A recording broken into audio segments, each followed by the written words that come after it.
Habari ya jioni na karibuni sana katika webinar yetu ya Capital Markets wiki ya 18 ya mwaka 2025. Tunashukuru sana kwa kuchukua muda wenu na kuhudhuria, na sisi tunafurahi uwepo wenu, na tupo hapa tumewaandalia vitu vizuri sana wiki hii.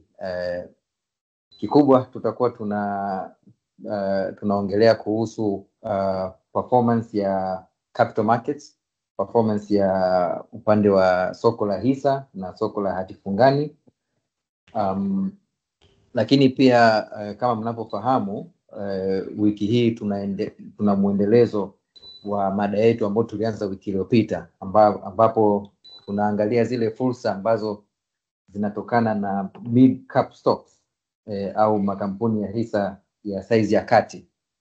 Na leo tutakuwa tuna focus zaidi kwenye counter ya DSE PLC, ambayo ni moja ya makampuni ya size ya kati ambayo yapo listed kwenye soko la hisa.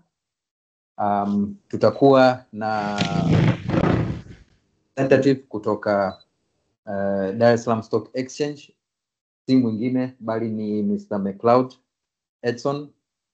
Yeye ni mkaguzi mkuu wa ndani, Chief Internal Auditor, naye atakuwepo kwa ajili ya provide some insights. Kwa hiyo it will be very exciting. We are looking forward for it. Kama mnavyofahamu, webinar yetu ni risali moja. Tutajitahidi kuzingatia muda, lakini pia tunapenda interaction. Hii sio sisi tu, lakini tunapenda tunawa encourage jamani, muweze kuweka maswali yenu kwenye sehemu ya chat, lakini pia sehemu ya Q&A, question and answer hapo. Mnaweka maswali yenu, maswali yoyote tu, general performance ya hisa, performance ya hati fungani kwenye upande wa mid cap stocks, na minada ya hati fungani. Kama una swali ambalo linahusiana directly na kampuni ya DSE, unakuwa unaweka hapo na tutajitahidi kujibu as many as possible. Bila kupoteza wakati mwingi sana, tunaomba japo dakika 2 tu au 3 kwa ajili ya kuruhusu wengine wa join, kisha tutaanza na presentation yetu ya performance ya wiki ya capital markets. Karibuni sana.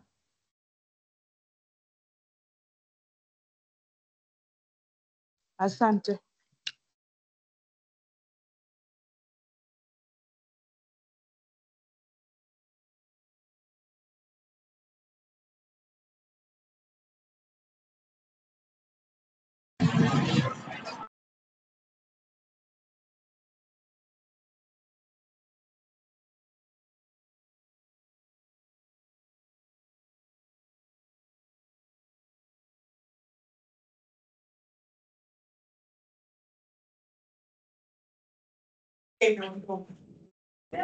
Iko wapi? Ameondokana?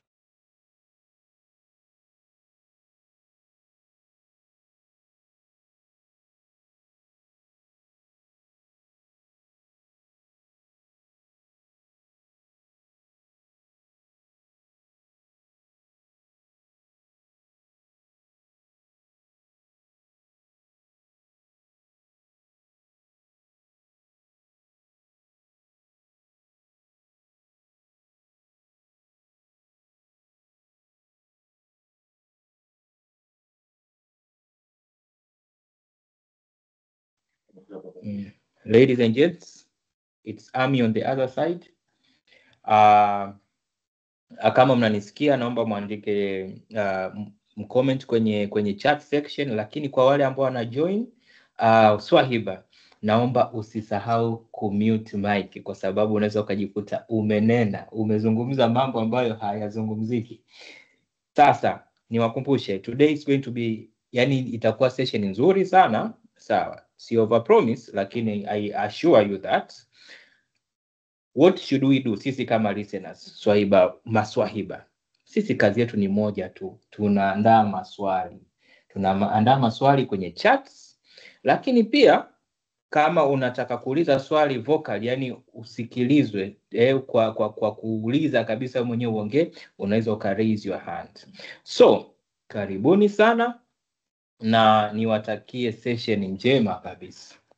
Na sasa atakuja presenter wetu Ibrahim Kasim, ambaye kwanza atatuelezea nini kimetokea sokoni wiki hili, kwa sababu limekuwa ni wiki lenye activity. Nadhani kwa mwaka mzima toka tunaanza asubuhi ya leo ilikuwa busy kweli. Lakini bila kupoteza wakati nimkaribishe Ibrahim. Karibu sana Ibrahim.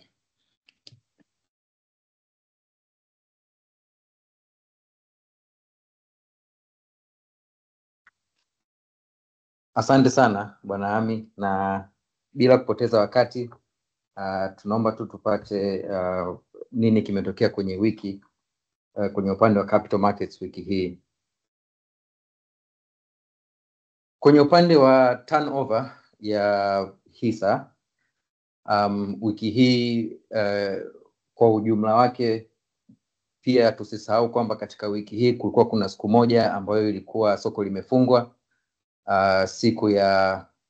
sikukuu ya wafanyakazi ambayo ilikuwa ni tarehe 1 mwezi wa 5 jana. So effectively kulikuwa kuna trading day 4 na turnover ya wiki ilikuwa ni bilioni 4 kasoro kidogo tu, or 3.98 billion shillings, ambayo kwa ujumla wake ilikuwa ni ongezeko la 11% ukikompea na turnover ya wiki iliyopita. Tunaona counter ya CRDB imeweza kudominate turnover wiki hii. 82% ya shares ambazo zimekuwa traded wiki hii zilikuwa ni za CRDB. Sababu kuu ni kwamba CRDB imekuwa ikifanya vizuri, na kama tunavyofahamu benki ya CRDB imetangaza gawio la shilingi 65 ambayo inaenda ndani ya siku chache karibuni tu tutaona kile kipindi cha ex dividend ambapo register inakuwa inafungwa, na wale ambao watakuwa hawajanunua hisa nadhani mpaka tarehe 6 hawatakuwa na uwezo wa kupata hii dividend. Kwa hiyo katika kadri siku zinavyosogea mpaka tarehe 6 tunaona watu wanazinunua hizi hisa. Lakini pia pa kuongezea ni kwamba kulikuwa kuna block trade 2 za CRDB of around 2.1 million shares ambazo zilikuwa traded, na hiyo pia imesababisha turnover kuwa kubwa. Lakini pia Swiss pia imefanya vizuri wiki hii, imekuwa ya pili katika turnover kwa 6.2%. Tunaona pia Swiss kwanza kulikuwa kuna block trade 1 ya hisa karibia 200,000, lakini pia Swiss wametangaza gawio wiki hii ya shilingi 70.72, na hiyo imeongezeka, imefanya demand pia iongezeke na turnover yake kukua. Voda pia imefanya vizuri kwenye turnover, lakini kampuni nyingine ambayo hapa unaweza usione kwenye hii presentation ni Twiga Cement au Tanzania Portland Cement. Nayo pia imecontribute 3.1% ya total turnover ya wiki hii. Pia tunafahamu kwamba wametangaza gawio la shilingi 600 per share. Hii ni gawio ambalo kwa kweli naona limepokelewa vizuri sana na soko, na imefanya pia ifanye vizuri wiki hii.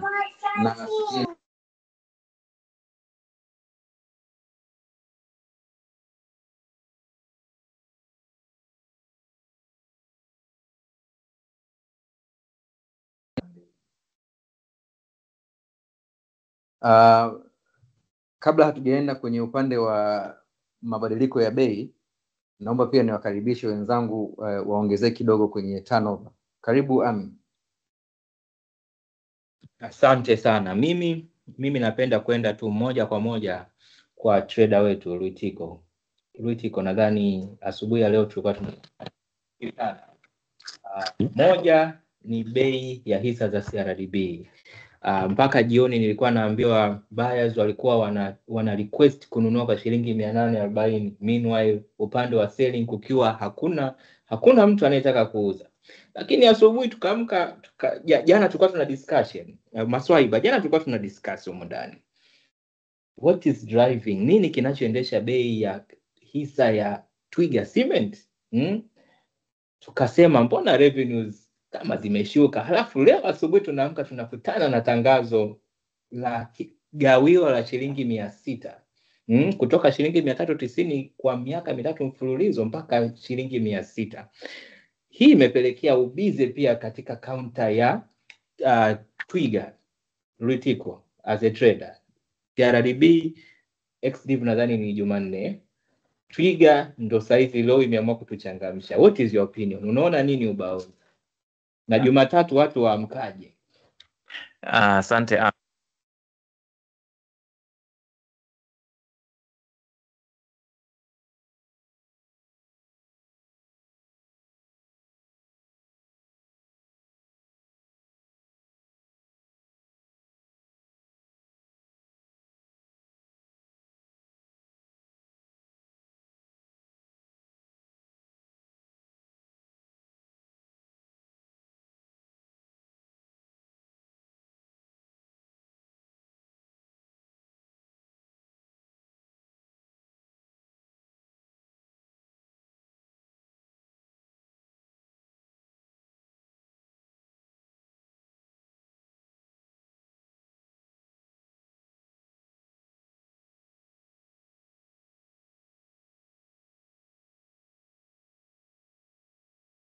Tumefungua soko 790 kwa 800, lakini mpaka tunafunga soko siku ya leo kulikuwa kuna wanunuzi kwa 840 na hamna wauzaji. Kwa hiyo tunaona kabisa kwamba watu wanakimbizana kulipokea gawio. Watu wamefurahia sana the 35% increase baada ya faida, na kila mtu anataka kuingia na watu wanataka kutoka ni wachache, kwa sababu wengi wanasubiria wapate gawio ndio watoke kwa namna moja au nyingine. Kwa hiyo kwa CRDB watu wamelikimbilia kwa namna hiyo. Kwa Twiga, kama umeniwekea swali la mtego, naomba nisiseme kwamba bei imeanza kupanda lini, lakini leo wametangaza gawio officially kwamba wanatoa shilingi 600, gawio kubwa sana, kwa sababu ukiangalia sokoni watu walikuwa wanataka kununua kwa 4500. Sasa ukiweka hiyo 600 kwa 4500 unakutana na dividend yield ya around 13%. Kwa hiyo najua kabisa kwamba watu wengi wanapenda kupata hii 13% ya haraka kwa namna moja au nyingine, na kwa hiyo soko lina move kwa namna moja au nyingine, na kuna njia nyingi ya kuzipata, lakini njia maalum na kuu kabisa ni kununua shares za TPCC. Na kwa bahati mbaya kabisa pia ni kwamba wale ambao wana share wamekuwa wagumu kuziuza. Kwa hiyo tumeona kabisa kwamba kuna buyers wa kutosha sokoni, lakini hamna wanunuzi kwa namna moja au nyingine. Lakini both the stock bado iko pale. I believe deep analysis inabidi ifanyike, if it's a good buy or it's not a good buy, hiyo 600 ni sustainable au sio sustainable. Pia mwekezaji inabidi uwaze kwa namna moja au nyingine. Na uzuri kabisa kama katika hii session yetu ya mid cap stocks kuna TPCC pale, itabidi pia tujiangalie ipi ni bora kununua. Kuna Simba Cement pale, kwa hiyo itabidi baadaye pia tuangalie ipi ni bora, kukimbizana na Twiga Cement au kurudi kwenye Simba Cement. I believe tutafanya hiyo session mapema kabisa ili watu kabla ya XDV ili watu waweze kuona wapi pa kuingia. Asante sana. Asante sana Luitiko. Ibrahim, tuendelee na where did investors make money? Hela ilitengenezwa wapi? Thamani ya uwekezaji ilipotezwa wapi? Karibu kaka.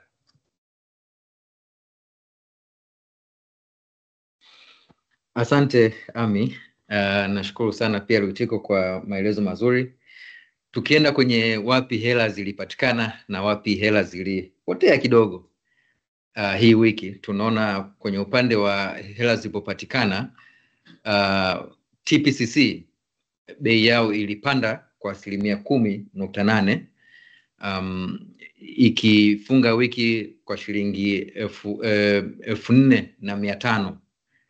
Kwa hiyo kama ulivyosema wewe na ulivyosema Luitiko, hili tangazo la gawio limeendesha sana biashara na kufanya bei yake ipande, lakini kwenye kaunta ya Swiss ambao pia tunaona vile vile walitangaza gawio la shilingi 70, bei yake ilipanda kwa 8.3%, wakifuatiwa na Nico na Afriprice pamoja na CRDB. CRDB nadhani wamefunga kwa shilingi 800 wiki hii, lakini mwishoni kabisa kwenye watu ambao wamepoteza sasa, na hapa nitafocus zaidi kwenye local market, ni counter ya DCB. Wiki hii bei yake imeshuka kwa 4.2%. Labda tu nikuulize Ami na Luitiko, especially kwenye upande wa hizi counter ambazo zimetangaza magawio, TPCC na Swiss, pia tusisahau CRDB ambayo kwa wiki ijayo ni siku ya ex dividend. Ni nini ambacho unaweza ukawaambia investors wanaotaka faidi muongezeko wa bei, capital gain, pamoja na kupata magawio ya haya makampuni? Hiki ni kitu ambacho tulikuwa tunaongea nadhani na Luitiko wiki 2 zilizopita, kwamba ukiangalia kampuni tuchukulie mfano mzuri ni Twiga ya leo, dividend yield ni 13.3 kwa bei 4,500. That means ukinunua within this window kwa bei hiyo, you are sure of, yani una uhakika wa kupata faida 13.3. Yani hiyo hata kusiwe kuna capital gain, bei baki flat pale pale. Umeona? Umeona? Unakuta kuna CRDB ambapo nadhani the window closes on Tuesday.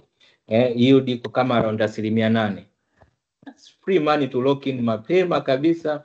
Unaingia pale, unalipwa June, July hapo kuna ka 25 years unaingia. Yani you just play with the market. Karibu. Lakini hapo ni kama ukiingia hautoki, si ndio? Kwa sababu kumbuka kuna bei ya kuingia na bei ya kutoka. Kwa kama umeingia kwa ajili ya gawio, unabidi utoke katika bei uliyoingia nayo. Kwa hiyo pia ndugu mwekezaji inabidi uifikirie sana. Lakini kwa yule mtu ambaye ana long term perspective ambayo ni nzuri sana kwa upande wa shares, kwa mara zingine ukiingia tayari una 8% unaipata hapo mara moja kwa shares za CRDB. Lakini pia ukiingia kwa TPCC kwa 4,500 tayari una 13% unaipata. Lakini kwa namna moja au nyingine pia nikiangalia hiyo chart hapo, nakuwa nafurahishwa zaidi kwa sababu soko letu limekuwa, taarifa ikitoka ina reflect kwenye market, na hii inaonyesha kabisa kwamba ndugu wawekezaji wamekuwa very active kwenye soko. Ukiangalia TPCC katangaza gawio ishapanda, Swiss katangaza gawio imepanda, the likes of CRDB inapanda, ina reflect. Inaonyesha kabisa kwamba watu wamekuwa makini kusikiliza, kuangalia soko nini kinatokea, na wana react accordingly. Na hii inaonyesha ukuaji mkubwa sana. Mimi ndugu McCloud ambao tuko naye leo hapa anafurahishwa sana kuona kwamba DSC, wawekezaji wa kwenye DSC wanazidi kuwa active na soko linazidi kureflect uhalisia wa kile kinachotokea kwenye soko. Asante.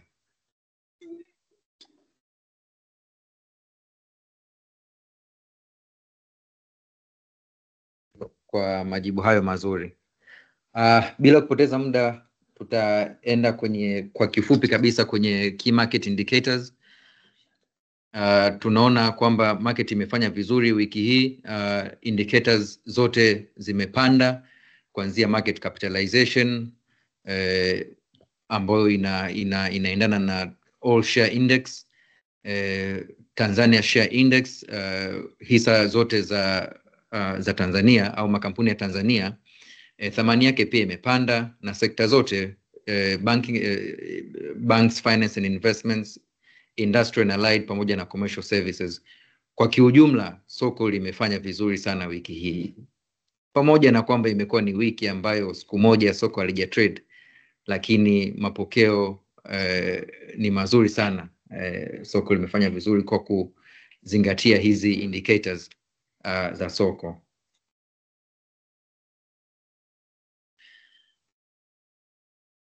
Tukienda kwenye hati fungani, secondary market, tumeona kwamba wiki hii turnover kwa ujumla ni bilioni 59.54, karibia bilioni 60, na zile hatifungani za miaka 20 ndio ambazo zimekuwa zikipendwa sana na zimedominate turnover kwa 43%, zikifuatiwa na za miaka 10 ambayo zime turnover 33.8, halafu miaka 15 14.2, na miaka 25 8.9. Pia kwa uchache corporate bonds ya miaka 3 zilikuwa traded kwa 1% ndogo.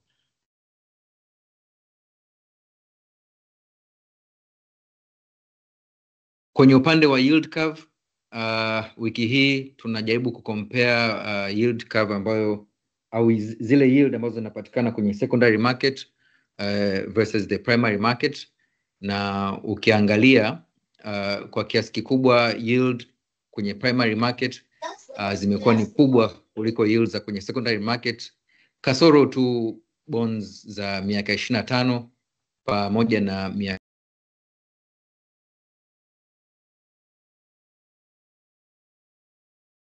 secondary market zimekuwa kubwa kidogo tu, 15.98 kwa 15.84 kwenye upande wa miaka 25.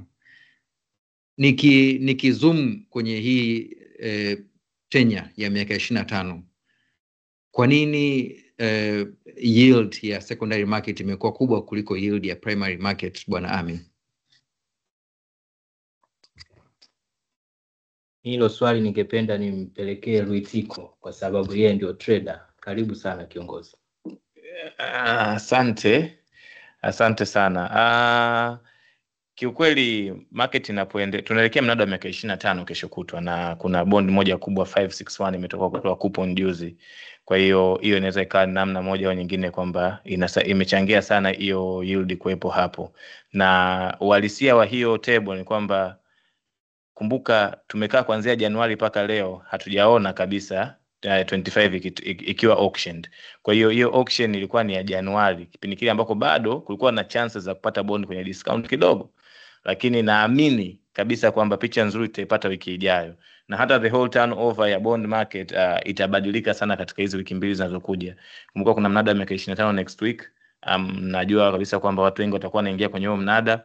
Na najua tunaelekea mwisho wa mwaka, appetite ya serikali inaweza ikawa sio kubwa kama huko nyuma.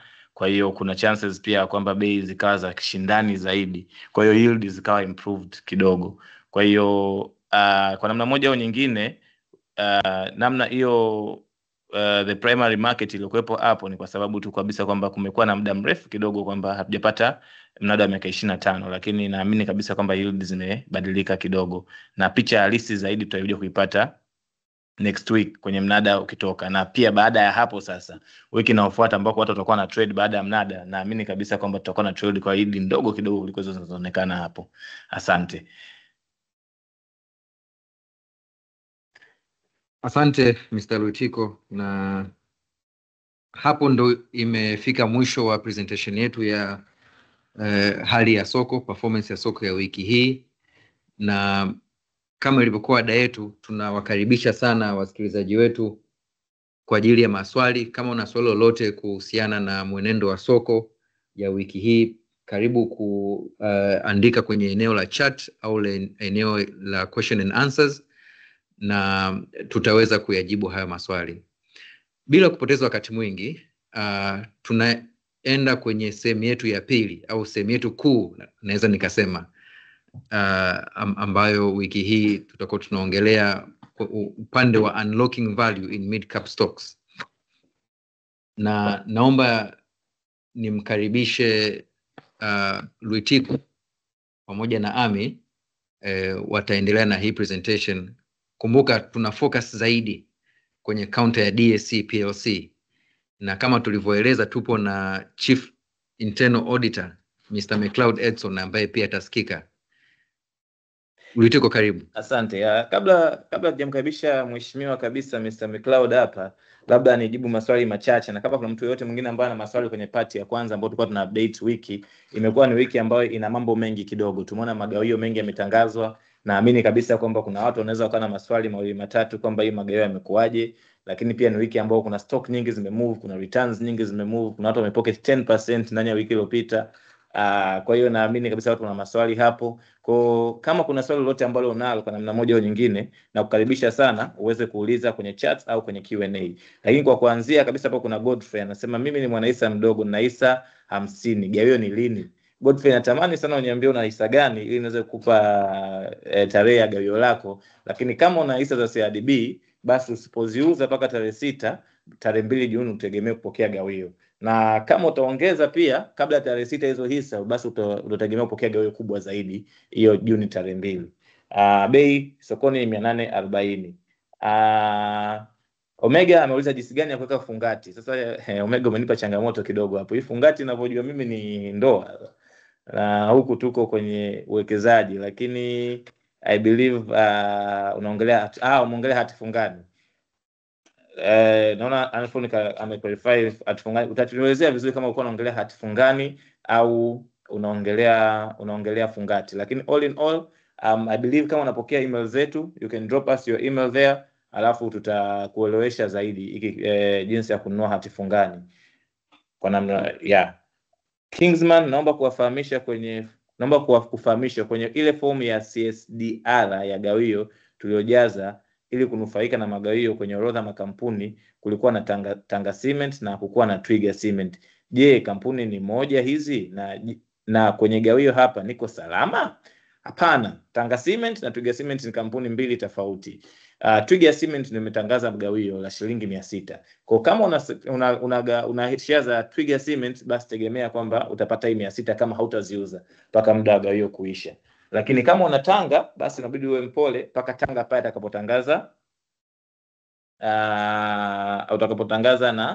utakapotangaza gawio lao. Asante. Naona Pamela hapa, naomba kuwa connected. Japokuwa sasa Pamela hii naomba utume email alafu tutakusaidia kirahisi zaidi. Lakini naona kama una account ya DSC kiganjani na haipo active, huwezi kutrade. Kwa hiyo kama unapata shida kwenye swala la hati la hisa kiganjani, please katika email ambayo inakutumiaga report au unapokeaga link za kuinvite kwenye hii webinar, unaweza ukaireply. Lakini pia Geoffrey hapa kauliza vitu gani vinafanya yield ya secondary market kuwa chini kuliko yield ya primary market. Geoffrey, kwa kawaida kabisa kwamba secondary market mtu ananunua toka kwa mtu wa primary market. Sasa kama ilivyo biashara nyingine yoyote ile kwamba kama nilinunua kitu kwa shilingi 100, siwezi kukiuza kwa shilingi 100 ili nipate faida. Inabidi niuze release kwa 101 au 102. Ndio maana pale unakuta mara nyingi kwamba mtu akija secondary bei inaweza ikawa slightly higher kuliko ikiwa primary, unless otherwise mtu anauza hiyo bond kwa haraka sana, basi pale unajikuta kabisa au ana shida kidogo, unaweza kukuta bei kaa rahisi kidogo, lakini mara nyingi bei inakuwa slightly higher kuliko kwenye primary auction. Na hii inatokea pale ambapo labda mtu aliingia akakosa, au sometimes haushauriwi sana usema unakaa labda ulikuwa unanunua bond Januari alafu unajua mnada wake labda ni mwezi wa 5 au wa 6, unakaa mwezi yote unasubiria mnada mmoja, unakuta ile hela ile value for money ulifanyia. Na pia unaweza kujikuta kabisa kwamba labda leo nakwambia secondary labda bond na yield ya 15.5, ukasema hapana nitasubia mnada ili nipate 15.6, mpaka mnada unakuja uta yield zishapanda ziko kwenye 14 point something, ume lose a lot of potential.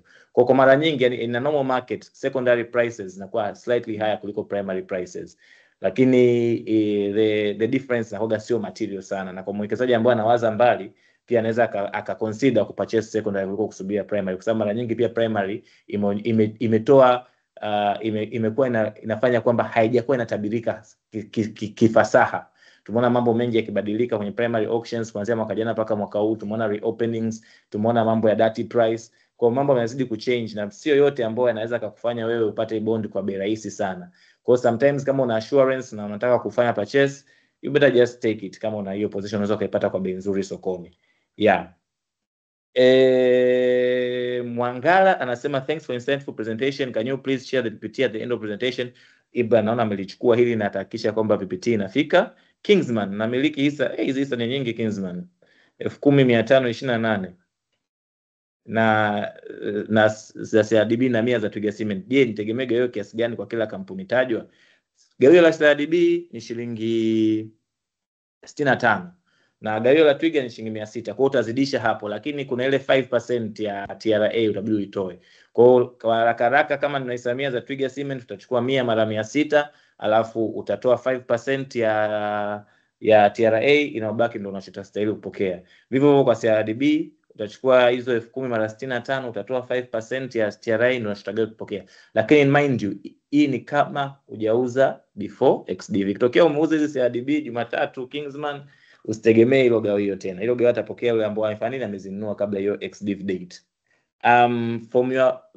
From your viewpoint, will CRDB shares drop selling price after the dividend? Doris, unanipa wakati mgumu kujibu hili swali. Sasa nikiangalia kwamba quarter 1 zimetoka, kiukweli kwa theory za finance ni kwamba baada ya gawio hisa inabidi ishuke kwa bei ya ile gawio. Kwa let's say kama by Jumanne hisa CRDB kwa trade 840, na maisha Jumatano at least tunategemea hisa itashuka mpaka 780 au 790. Lakini kama tulivyokuwa tunaambia tokea tunaanza hizi webinar, haya mambo ya kusubiria gawio ndo tuuze au XDV ndo ununue, sometimes yana backfire, kwa sababu kama sasa hivi CRDB amerecord a very strong quarter 1 na watu wengi bado wanataka kuingia na kuwa na hizo shares. Kwa unaweza kukuta hizo shares zishuke kiiva au zikapanda kuliko tunavyotegemea. Hata ukiangalia last week watu wengi walikuwa wategemea kama leo, ukiangalia juzi watu wengi walikuwa wategemea kama leo CRDB itafika 840. Unaweza kushangaa mpaka Jumatatu bei ikakushangaza CRDB. Kwa hiyo it's possible, lakini it has been recording a very strong very strong financials na very strong performance. Kwa hiyo bei inaweza isishuke sana, au unaweza kukuta bei ikapanda badala ya kushuka. Sasa hapa naogopa Micloud anaweza kanikimbia, maswali yamekuwa mengi kuliko nilivyotegemea. Naomba muendelee kuya drop. Nachotaka kufanya ni kwamba nataka niajibu sasa kwa chat ili watu wote waweze kuona akati Micloud anaendelea presentation yake. Mr. Micloud. Yes, karibu sana Mr. Micloud, natumai jioni yako inaendelea vizuri kabisa. Yeah. Okay, asante. Sasa for now inaendelea vizuri. For now I think utastay put. Napenda kwanza nimkaribishe Imani Muhingo, senior manager hapa CRDB, ambaye atatufungulia episode yetu ya pili, kwa sababu episode ya kwanza tulikuwa kwa wasikilizaji wetu wa kwanza kabisa, tulichokifanya ni kwamba tunajaribu kuzipitia kampuni ambazo ukubwa wake ni size ya kati. Kwa hiyo last week episode 1 season 1 tulijaribu kuzikava zote, na kwa nini mwekezaji aziconsider hizi kampuni, asizichukulie poa na aziangalie kwa umakini, na baada ya hapo achukue maamuzi either ya kuwekeza ama kustay put. Kampuni ya kwanza ambayo tumeamua kuanza nayo ni DSE, na ndio maana leo ndugu yetu Micloud yuko hapa. Imani Muhingo, wherever you are chief, unaendeleaje? Mimi naendelea vizuri kabisa bwana. Alright, ni Ijumaa tulivu kabisa. Ya ku unlock value in mid cap stocks, na leo spotlight tunaileta kati DSE. Karibu sana. Asante sana Ami. Asante sana. Ni Ijumaa tulivu ya kusema siri ya wazi, open secret. Tuongelea DSE. Niwashukuru wote mlioshiriki, na leo ni episode ya pili. Asante sana bwana Micloud kwa kutenga muda na kuja participate kwenye webinar yetu. Naomba nisipoteze muda, tuende moja kwa moja kwenye DSE. Nakumbuka wakati wa IPO ya DSE kulikuwa na maswali mengi, kwani DSE, hata juzi swali nimekutana nalo, kwani DSE anafanya biashara gani? Kwani DSE anafanya kitu gani? DSE amelist, yani DSE ana biashara kiasi kwa watu hawaelewi biashara ni ipi, kuna nini nyuma ya DSE. Anajua tu ni soko basi, lakini hajui soko linaingizaje pesa, linafanya biashara kiasi gani, if it's profitable or not. Na hii ndio value sasa ya webinar kama hii na platform kama hii, kuweza kuunlock vitu kama hivi ambavyo watu hawaelewi biashara zinaendaje. Kwa leo sasa tunaiangazia DSE, na kwa kweli I would say this is a company close to my heart, kwa sababu DSE ina historia, inaenda na historia ya nchi. Yaani ukiangalia hata tangu DSE kuanzishwa kwake, you can trace it back to economic decisions tangu tunapata uhuru. Unajua wakati tunapata uhuru Tanzania mwaka 61, kulikuwa na private sector kutoka kwa wakoloni ambao walikuwepo wana operate, lakini kulikuwa na watu wengine wamekuja wameregister as foreign capital. By the time serikali ikadetermine kwamba sasa tukitaka kufanya, sisi tuna malengo yetu, labda elimu, afya na vitu kama hivyo, lakini tukitegemea foreign capital hatutatoboa. Kwa hiyo tutengeneze njia yetu ambayo sisi tutatengeneza uchumi wetu, ndio wakaamua kwenda na state economy, wakaadapt socialism. 1967 tukapitisha nchi, serikali ikapitisha, tukawa ni socialist country, zile biashara zote zikawa nationalized. Fast forward mpaka tunaingia the 1970s, tukakutana na zile changamoto zilizotokea in the 1970s, oil embargo, tulipigana vita na Idi Amin, na socialist ambao block ya socialism ikafeli, USSR ikafa. So during that time hali ikawa mbaya kiuchumi, lakini mashirika hapa ambayo yalikuwa ya serikali ambayo yalikuwa na run kwa hasara. Sasa by the time, unajua kuna complacency fulani hivi, lakini yalikuwa na run kwa hasara kutokana na hali ya uchumi, na benki ya biashara ilikuwa moja ni NBC ambayo nayo ilikuwa ina hasara na NPL kubwa, kwa sababu mashirika yote ni ya serikali. Kwa hiyo mashirika yanakopa NBC, yanaenda kufanya biashara ambayo yanapata hasara, kwa anarudi kukopa tena. Kwa hiyo NPL zilikuwa off the roof. NBC ina run it seemed somewhat unsustainable, and hizo changamoto zilizopitia kama taifa, ndio Mwalimu akaachia kazi mwaka 85, na Mwinyi alivyoingia akaadapt structural adjustment policies ambazo zilikuwa ni zile hata shule kwenye historia na kwenye uchumi tumezisoma, lakini zilikuwa kama reformation ya uchumi kutoka kwenye socialism kwenda kwenye capitalism, encourage private sector iran uchumi. 1988 Mwinyi akaunda kamati, ilikuwa inaitwa Nyirabu Commission. Nyirabu alikuwa governor, lakini by the time alikuwa amestaafu. Akaunda kamati inaitwa Nyirabu Commission. Hii kamati imletee proposal kwamba sasa tunafanyaje? Tuna makampuni ya serikali, mashirika ya serikali ambayo yana run kwa hasara na yako unsustainable. Tuna benki moja ya biashara ambayo nayo NPL ziko off the roof na yenyewe ina run kwa hasara, tunafanyaje?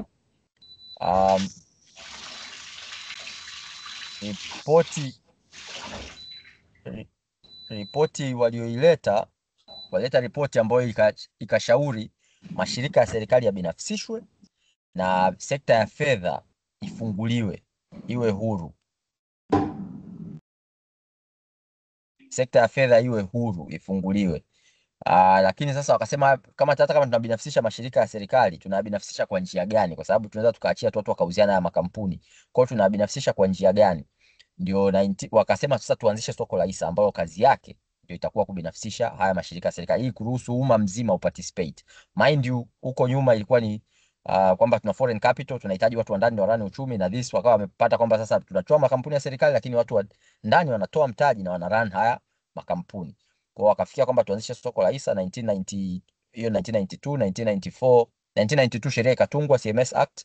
1994 CMSA ikaundwa, Capital Markets and Securities Authority.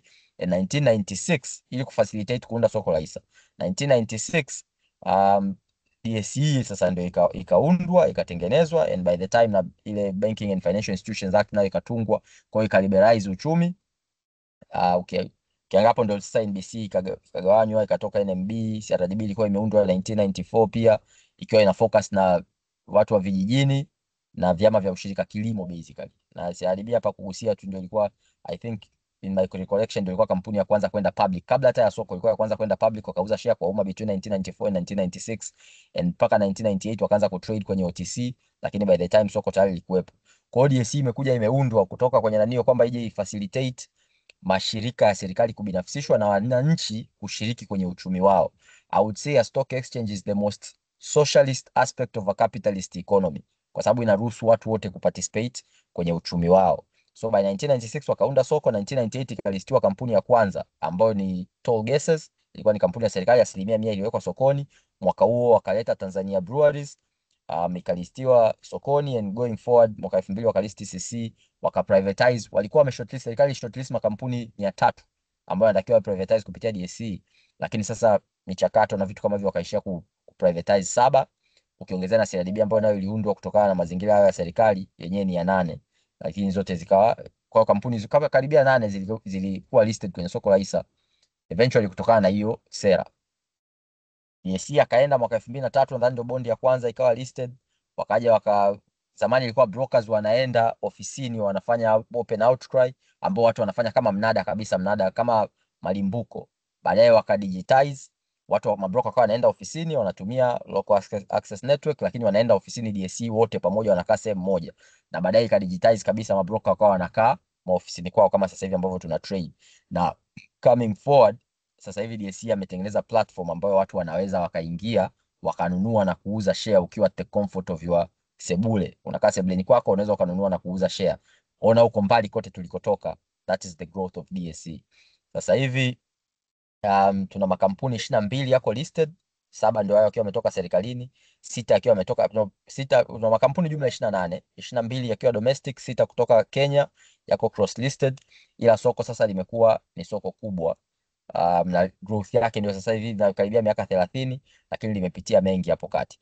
Na mwanzo walivyoanza walikuwa wananunua share wa Tanzania peke yake. Mwaka 2003 wakaruhusu foreign investors waingie, lakini wakawekea caveat ya 60%. Hawezi kununua zaidi ya 60%, tofauti na kile ambacho zaidi ya 60% ya kile ambacho kimeorodheshwa sokoni.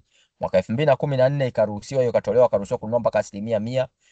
We saw a lot of a significant inflow of foreign capital in 2015 baada ya kuruhusu hiyo sheria in 2014, na tunakumbuka turnover ya 2015 iligonga trilioni 1. Haijawahi kutokea kabla na haijawahi kutokea baada, kwa sababu ya kubadilisha hiyo sheria na kuruhusu foreign capital kuingia. So far kwa imefika makampuni 28 na tuna bonds ziko listed. Kuna treasury bonds kama trilioni 25 sasa hivi, kuna corporate bonds kama trilioni 1 ambazo zimekuwa kwa kasi sana in the last 3-4 years. Kwa basically hiyo ndio historia ya soko mpaka linaundwa. Sasa soko lenyewe ni nini? Soko ni facilitation ya transaction ya financial securities. Sana sana ni facilitation ya watu kuweza kununua na kuuziana umiliki wa makampuni na mikopo ambayo imenyengemuliwa. Yani mikopo, mtu unakopa lakini unaweza ukakopa kutoka kwa watu wengi. Kwa sasa mikopo, unajua mikopo watu wanaweza wakauziana mikopo. Huko mtaani watu wanauziana mikopo. Mimi nakudai wewe na mwenzako analipa, afu deni linahamia kwa huyo mwingine. Kwa na huku nako ndio hivyo hivyo. Watu wanauziana umiliki lakini watu wanauziana mikopo. Kwa hiyo soko la hisa lipo kwa ajili ya kufacilitate hivyo vitu. Kama mtu ashai kuunda kampuni, anajua mchakato wa kuunda kampuni ulivyo mrefu, na baada ya hapo kama unataka kumuingiza mtu au kumtoa mtu kwenye kampuni, mchakato ni mrefu zaidi.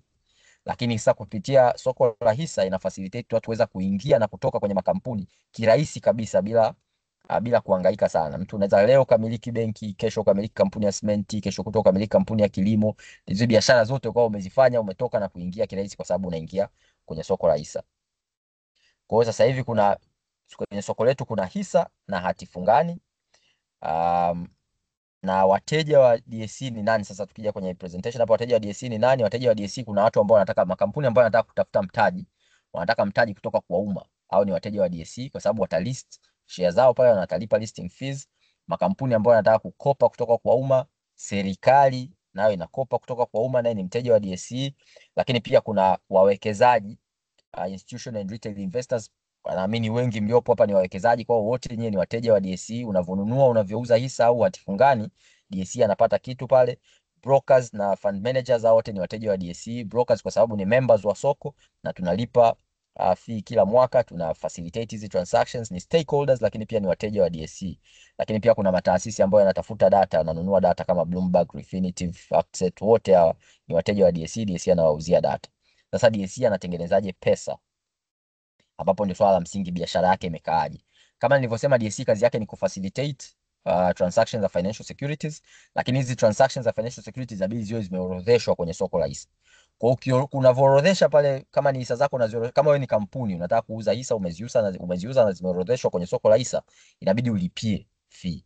Ukilipa fee, hiyo ni mapato kwa DSE. Lakini pia kila mwaka inabidi uwe unalipia fees kama kampuni iko listed, ambayo nayo ni mapato kwa DSE. Lakini pia wanaorodhesha hati fungani. Tumeona hati fungani hapa, Samia Infrastructure Bond, tumeona Kijani Bond, tumeona Twiga ile NBC. Hizi bond zote zinakuwa issued. Tunaona hii ya Zanzibar imeisha sasa hivi, Sukuk. Zote zinaenda kuja kuorodheshwa, zikiorodheshwa zinakuwa zinalipiwa kila mwaka. Lakini pia serikali tunajua ana issue bond kila wiki, ana issue bond na treasury bonds na treasury bills kila wiki. Bonds zote anazoziissue kwenye minada ya Jumatano zote zinakuwa listed kwenye soko la hisa la Dar es Salaam, na akizilist analipia fee, na ile bond as long as iko listed pale inaendelea kulipiwa fee kila mwaka. na hiyo sasa hivi ndio sehemu kubwa ya mapato ya DSE. Hiyo listing fees kama inavyoonekana hapo ni 35% ya mapato, lakini pia kwenye transaction fees, transaction zote za hisa, transaction zote za hatifungani, kuna portion kinaenda kwa DSE. Lakini pia kuna clearing, CSD clearing and settlement fees.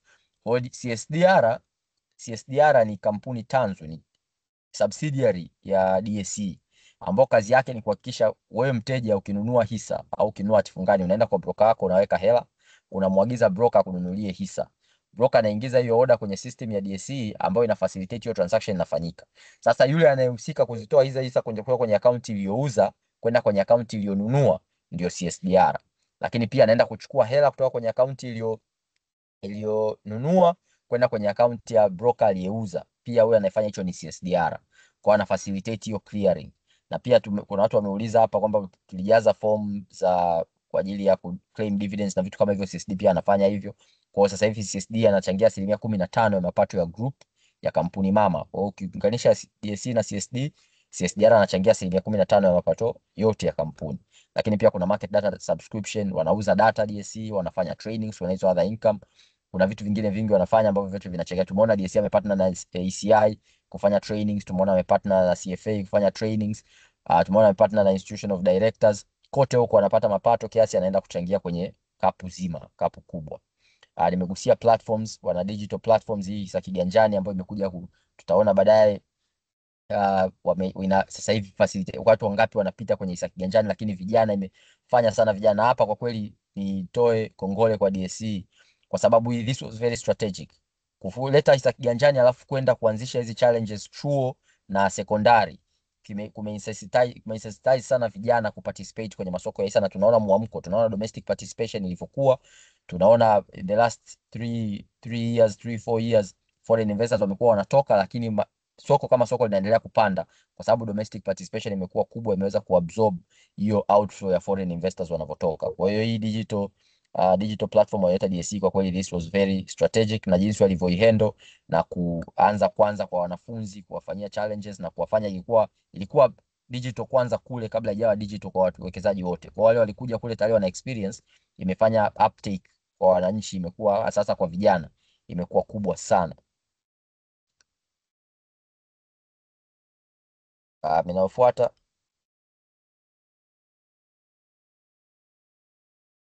sasa, DSE inamilikiwa na nani? DSE inamilikiwa na nani? Kwa sababu nimesema iko listed, iko sokoni, na DSE ilivyokuja kuwa listed walitoa asilimia zote wakaweka sokoni. Serikali sasa imemlea DSE tangu huko mdogo na nini, anamiliki 15%.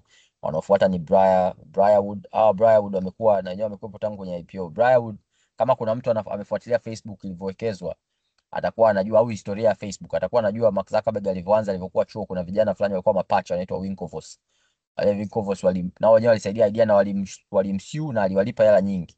Wale jamaa ndio wameibak hii Briarwood na ni bilionea sasa hivi, wamewekeza sana kwenye Bitcoin, ndio wameibaki Briarwood, na Briarwood imewekeza kwenye DSE na iko Marekani hii taasisi, showing that this is an international company, kwamba DSE inatambulika Marekani. A fund ambayo ina watu prominent kama hao wamekuja kuwekeza, wamechukua 8.3% ya DSE, na it seems ni strategic investment kwa sababu wamenunua na wamebaki nazo, wametulia. Kwa hiyo it's something that they are looking at, wameihold hata kipindi hiki ambacho tunaona foreign investors wanaondoka, wenyewe wamebaki, wameishikilia, wametulia.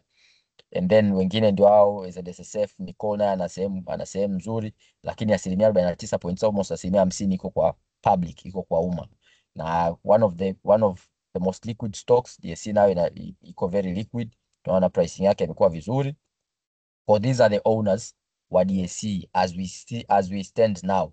Sasa kama wewe uko kwenye 49.9%, wewe hapo unatulia kwa amani, unajua kampuni yako iko fresh, iko salama. Kama haupo, basi angalia namna ya kufanya jambo.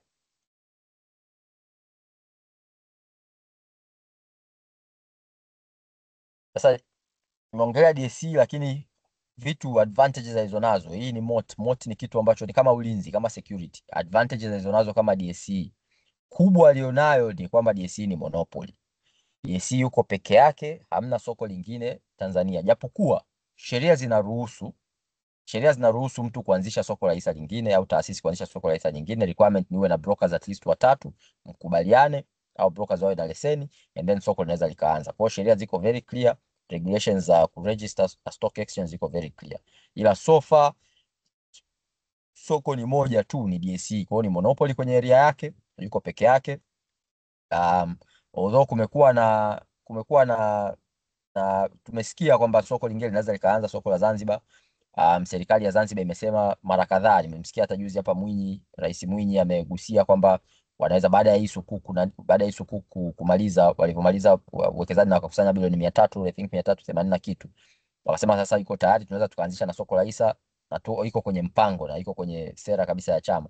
Kwa it's quite possible soko lingine likaanza, na yote yanaweza ka coexist kwa sababu Zanzibar iko kisiwani, inaweza ka focus na utalii na ikasensitize pia Zanzibar, kwa sababu hata participation ya kwenye capital markets kutoka Zanzibar iko chini, haiko juu kama huku, iko chini. Kwa hiyo kuanzisha kule soko kunaweza kukasensitize na masoko yaka complement each other, lakini hapo ni sehemu moja ambayo tunadhani Zanzibar anaweza kaanzisha, ila so far DSE yuko mwenyewe. Ila pia ana advantage ya kwamba financial literacy, advantage nyingine ya DSE, financial literacy iko chini, ambayo tumeiona uptake inaendelea kukua. Watu hii participation iliongelea sasa hivi hapa, domestic participation zaidi ya 80-85 ya transactions tangu 2022, tangu 21-22 imekuwa ni domestic players. Kwa maana yake participation imekuwa sana na turnover nayo inaendelea kukua, na tunaona soko linaendelea kukua. Tumeona serikali inaanza kuconsider alternative financing. Tumeona uptake ya corporate bonds inavyokuwa hata kutoka upande wa serikali. Tumeona infrastructure bond ya TARURA, tumeona ile Tanga Uwasa. Kwa hiyo tunaona support kubwa pia kutoka serikalini. Kwa hiyo zote zinaonyesha au zinaashiria kwamba financial literacy inakuwa na uptake ya capital market products inaongezeka. Kwa hiyo ni advantage kwa DSE. Changamoto chache alizonazo hizi pressure points, moja ni liquidity bado iko chini. Ukiangalia namna turnover iliyoko DSE na capitalization yake, bado turnover iko chini. Nakumbuka nimegusia hapa 2015 turnover ilifika trilioni. Kwa it's possible na turnover kufika trilioni, DSE yenyewe ilikuwa bado haiko listed sokoni. Na mind you, DSE ilivyokuwa listed iliingia kwa 500 ndani ya mwezi mmoja, ilikuwa ishafika 1800, na hiyo kwenye turnover ya 2015 ninavyoiongelea haikuwepo. Kwa maana yake hii liquidity imeenda chini. Turnover mwaka jana ni kama bilioni 225 hivi nadhani, 225, ambayo yote 44% imetoka kwenye kaunta moja ya CRDB. Kwa it means there is more that could be done.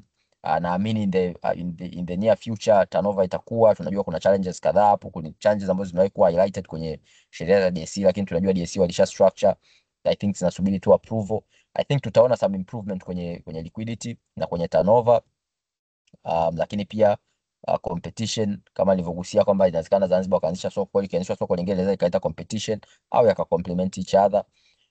Ila pia policy risk, ikitokea kuna sera imebadilika, I think hii ni generic, ikitokea kuna sera yote imebadilika ambayo inaweza ikahatarisha kukua kwa capital markets au kukua kwa DSE specifically, na inaweza ikaathiri kukua kwa DSE.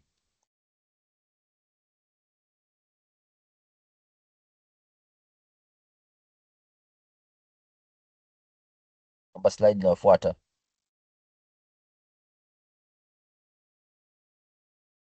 So tunaangaa kama management jinsi DSE alivyo, tuseme qualities zake.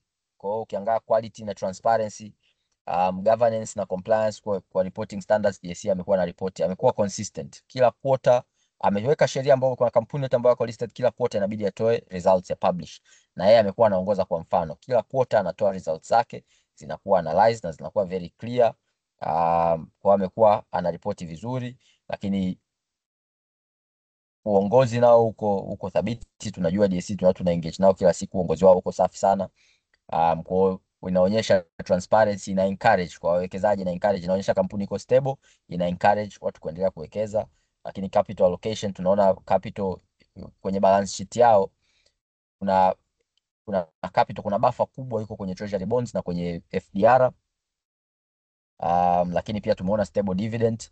Hiyo buffer ni nzuri, kwa sababu ukiangalia kwa mfano mwaka jana wamemalizia acquisition ya flows 2 pale Morocco Square. Sasa hivi ukipita Morocco Square kwa nje kwa mbele hapo unaona kuna tika ya DSE wanatamba, lakini lile jengo lenyewe ambalo ofisi zao zipo floor ya kwanza na ya pili juu kabisa wamepata naming rights. Kwa hiyo lipa I think 5.5 billion, wakapata floors 2 wakapata ile pale nje kama board ile kama billboard, lakini pia wakapata naming rights za jengo kuonyesha sophistication, na lile jengo linaitwa ile tower inaitwa Exchange Tower. Ukiangalia kule juu, I think kwa ushauri tu bwana McCloud, ile Exchange Tower inabidi muiweke taa ionekane vizuri usiku, lakini ile jengo linaitwa Exchange Tower, and that is a significant milestone kwa soko kwa kweli. Walikotoka walikuwa I think ofisi ya UTT pale, wakaenda Golden Jubilee, wakaenda pale Upanga, sasa hivi wako kwenye jengo jipya kabisa na jengo zima linaitwa Exchange Tower. And that is the beautiful thing about hiyo buffer iliyoko kwenye balance sheet ya DSE. Investments zinakuja, hizi digital platforms wanahitaji kuwekeza, wanazidi kuimprove.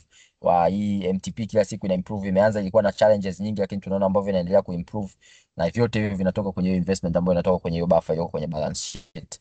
Ila pia tunaona stable dividend policy, wanalipa consistently 60% payout ratio, lakini hiyo inatokana na kwamba resources zipo na zinakuwa maintained kwa discipline, na wamekuwa profitable throughout, kwa wanapata retained earnings nzuri, kwa maana na sustainability ya hiyo dividend payment iko safi, na pia wanaenda kureinvest kile ambacho kinapatikana kutoka kwenye fedha walizowekeza. Lakini pia kumekuwa na strategic partnerships hapa kati, tumeona wamepartner na Vodacom kwa ajili ya kufacilitate kwenye M-Pesa, ile M-Pesa Super App. Nakumbuka ile walivyoanzisha siku ya kwanza zilisajiliwa CDS 400, CDS accounts 400 siku ndani ya siku moja remotely, CDS accounts 400. Kwa hiyo partnerships kama hizo ni nzuri sana. Najua kuna discussion sasa hivi mabenki na makampuni ya simu, I think Tigo nao waliingia nao makubaliano, na mabenki mengine yanaingia ili kuweza kupanua wigo ya kuwafikia wawekezaji. Wanaingia kwenye super app nyingi, yote hiyo ni kupanua wigo wa kuwafikia wawekezaji. Kongole kwa hapa kwa DSE. Ila mobile trading hii sasa kiganjani nayo inakuwa kwa kasi. Wamemonetize market data, lakini pia wanaongeza kama tuseme msisitizo kwenye sustainability financing, ESG, na wameweka sasa hivi regulations, kampuni zote ambazo ziko listed lazima ziripoti mambo ya environment, wanafanya shughuli gani, wanafanya nani gani kuhakikisha mambo ya environment yako sustainable. Kwa hiyo kote huko, hii inaonyesha quality ya taasisi ya DSE. Namba slide inayofuata.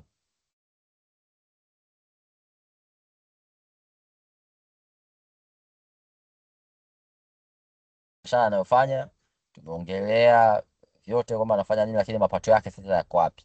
Tukiangalia hapa, nilisema anafanya sehemu, anapata pesa kwenye sehemu kubwa 4. Kwa kuna listing fees, kuna transaction fees, kuna investment income na CSD fees, alafu kuna other income ambayo imeingiza vitu vingine vyote kama trainings, data vending na vingine vyote vinaingia huko. Lakini listing fees nilisema ndio kubwa, tunaona hapa imepungua kutoka bilioni 4.6 mpaka bilioni 4.2 kutoka 2023 kwenda 2024. And this is because zile bonds za serikali ndio sehemu kubwa zaidi, 90%, I would say maybe 95% ya listing fees za DSE ni listing fees kutoka kwa treasury bonds. Ile bond ambazo zimelistiwa na serikali, sasa serikali anapolipa kila mwaka analipia ile listing fee, hiyo ndio sehemu kubwa ya mapato ya DSE. Sasa kuna zile listing fees zimegawanyika sehemu mbili. Kuna initial listing fees na kuna annual listing fees. Initial listing fees ni kubwa kuliko annual listing fees. Kumbuke exact figures. I think 0.05%, maybe 0.025%. Sikumbuki vizuri hizo figures mpaka nikaangalie, lakini najua tu hii ni kubwa. Ila ukilist bond kwa mara ya kwanza unalipia hiyo initial listing fees. Ukiwa unaongezea bondi nyingine, yani ukiwa bondi imeshakuwa listed, then unaongezea ni additional bond kutoka kwenye ile ambayo iko listed, you pay half the fees. Ile additional listing fees ni tofauti na initial listing fees by 50% inashuka. Kwa hiyo ukiangalia mwaka jana karibia wote serikali ilikuwa ina reopen bonds za zamani. Kwa sababu hiyo listing fees ikapungua, kwa sababu walikuwa wanalipa additional listing fees badala ya initial listing fees. And this is why tunaona imeshuka hapo kwa milioni 400 kutoka bilioni 4.6 mpaka bilioni 4.2. Miezi mitatu ya kwanza ya mwaka huu zimekuwa issued mpya. Miezi mitatu ya pili ya mwaka huu wamekuwa na reopen. Tunasubiri kalenda nyingine itoke Julai tujue kama wata reopen za zamani au wataanzisha bond mpya. Lakini ukiona bond mpya ujue DSE anapata hela nyingi zaidi kuliko ukiona reopening kwenye upande wa listing fees. Transaction fees na tunaona imeshuka by 200 million kutoka 1.9 billion mpaka 1.7 billion, kwa sababu pia turnover kwenye upande wa bond imeshuka. So hata kama kwenye equity zimeongezeka, lakini bond turnover ilishuka kutoka I think 3.9 trillion mpaka 3.1 trillion au 3.3 trillion mpaka 3.1, I think 3.3 trillion mpaka 3.1 trillion. Sasa hiyo ilivyoshuka ikashusha transaction fees kutoka kwenye upande wa bond ambazo DSE anakusanya, ndio maana tunaona transaction fee imeshuka. Na kwenye investment income imepanda kutoka 3.4 mpaka 3.6 kwa sababu kama nilivyosema, wana retain pesa, hiyo pesa wanaenda kuiwekeza, so wamewekeza hela nyingi kwenye treasury bonds na kwenye FDR, na wanazidi kurenegotiate. Wameweka kwenye short term deposit, wanazidi kurenegotiate, wanazidi kupata riba nzuri, na kwenye bonds tunaona bonds ambazo zimeendelea kulipa more than 14%. Kwa hiyo tunaona na kwamba wana retain, kwa investment income inaendelea kuongezeka kwa sababu balance sheet yao inaendelea kukua, particularly kwenye hizi investments mbili, treasury bonds na FDR. CSD fees na yenyewe imeshuka kidogo kwa sababu CSD naye anachukua transaction fees kutoka kwenye kila transaction. Kwa sababu yani turnover ya bonds imeshuka, then transaction fee CSD fees ndio maana tunaona imeshuka kidogo slightly kutoka 1.8 billion mpaka 1.7 billion.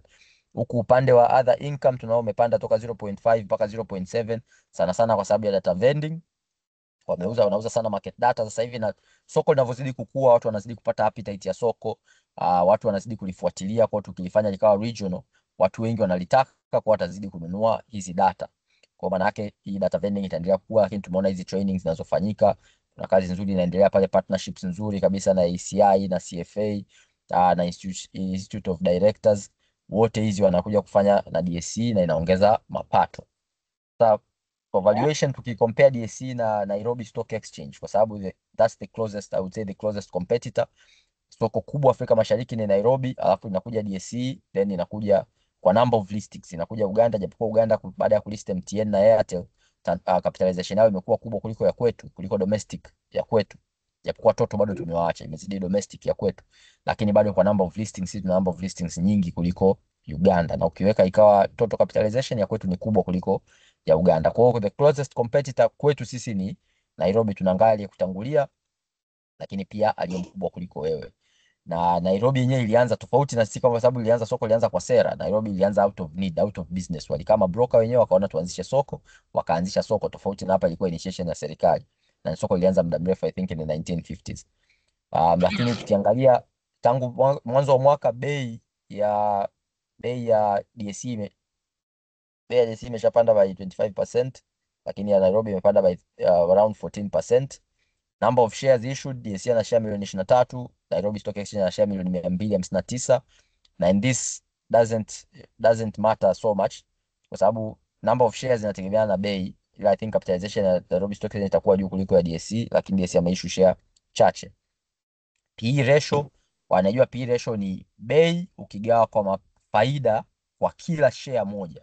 Kwa umepata faida ya kampuni ya mwaka mzima, unagawa kwa number of shares. Kwa faida aliyopata DSE tunagawa kwa hizo share milioni 23.8, tunapata faida kwa kila share moja. Alafu unachukua bei kwa share unagawa kwa faida kwa share, unapata PE ratio. Hapo unapima kitu gani? Haraka haraka ukiassume kwamba kampuni inalipa 100 ya faida yake kwa wawekezaji, na faida ikabaki consistent hapo hapo, haibadiliki, haikui wala haishuki, itachukua muda gani kwa kampuni kwa hayo magawio kuja kulipa ile bei ambayo umelipia? Kwa DSE itachukua miaka 12, kwa Nairobi itachukua miaka 15, which shows kwa DSE is better, performance ni nzuri kuliko ya Nairobi. Lakini price to book ni bei ukilinganisha na equity value. Tuseme ukichukua mali zote za kampuni ukatoa madeni yake, inabaki net asset value. Sasa ukichukua ile net asset value ukagawa kwa number of shares, unapata book value per share au net asset value per share. Then ukichukua bei ukagawa kwa hicho ulichokipata, ndio unapata hiyo PB value ambayo inaangalia bei yake na tuseme mtaji wa kampuni, ambao kwa DSE bei imezidi bei tuseme market capitalization imezidi mtaji kwa 73%, wakati kwa Nairobi bei iko chini kwa 6% compared to mtaji. Ila dividend yield hii ni gawio gawa kwa bei ambayo umelipia, ambao kwa DSE tukiangalia gawio lake la mwisho au tukipiga 60% ya gawio lake kwa ya faida aliyopata, ambayo tunashumu tunafikiria ndio itakuwa dividend kutokana na historical payout ratio, dividend yield inakuja 5.64%, wakati Nairobi dividend yield yao ya mwisho ni 2.35%. Hiki na PE ratio inaonyesha DSE is more profitable in terms of specific individual shares. DSE is more profitable compared to Nairobi Stock Exchange. Japokuwa yule bado ni kaka na soko lake ni kubwa zaidi, lakini we are getting there. As long as anabaki kuwa profitable na ana retain pesa nzuri, ana attract wawekezaji, na wakati sisi mabroker huku tunaendelea kugonga mzigo, tuongeze listings, tuongeze products sokoni, ndio soko letu linaendelea kukua. 85% ya Dar es Salaam Stock Exchange iko listed sokoni, ya Nairobi hatuweza kuipata haraka haraka, na hapa the 15% ndio hiyo ambayo iko serikalini, kwa sababu tutegemea serikali itauza, iko chini ya Treasury Registrar. Return on equity ya DSE ni 14%, lakini tunajua return on equity inakuzwa sana kama pale kampuni na opportunity afu ikakopa ikaenda kuongezea kuwekeza pale kwenye zile opportunities. Na 14% ni nzuri, ni kubwa, na kampuni kupata return on equity ya 14% bila mikopo, that is something. That is something. Kwa DSE, kwa sababu atahitaji kukopa na buffer kubwa kwenye balance sheet yake, ambayo anaweza akawekeza kama tulivyosema hapo, amenunua floor 2 na naming rights Morocco Square kwa bilioni 5.5, maana yake pia anaweza kuwekeza sehemu nyingine. Kwa hitaji kukopa, lakini kupata return on equity ya 14% on zero leverage, it is something. Margin zake, net margin anapaka 48%, maana ni karibia 50% ya mapato yake ana retain kama faida. Cost to income ratio ni 52%. Kama karibia 50% ya mapato ana retain kama faida, maana yake wako somewhat very efficient. Ingekuwa ni benki, hao wangeweza kulipa gawio. Tunajua mabenki wamekatazwa na benki kuu kulipa gawio kama cost to income ratio ni zaidi ya 55%. Kwa DSE angeweza kulipa gawio hata angekuwa benki, which shows efficiency. Balance sheet sasa hivi iko 13.45 billion ni in cash and deposits and term deposits. Kwa hiyo hapa nilikuwa nasema hii buffer kwamba ukitaka kuwekeza sasa hivi, kitokea opportunity yote wanataka kuwekeza, maybe it's a platform they want to buy, they want to purchase, au it's an opportunity that they see market development, something market development, wana hela ya kutosha kuweza kuwekeza na kupata hiyo opportunity.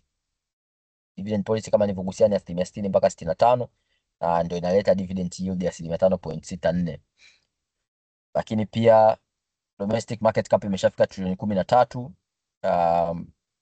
Na trilioni 13 ni hela nyingi. Huwa natoaga mfano, kama mtu ameshai kusikia basi itakuwa, lakini natoaga mfano, mtu kitaka kujua trilioni 1 tu ni nyingi kiasi gani, tangu Yesu amezaliwa, ingekuwa baba yake tuseme Yusufu, baba wa Yesu, angeamua kumwekea mwanae milioni 1 kila siku kwenye akaunti ya benki, mpaka leo angekuwa hajafika trilioni 1. That's how much 1 trillion is.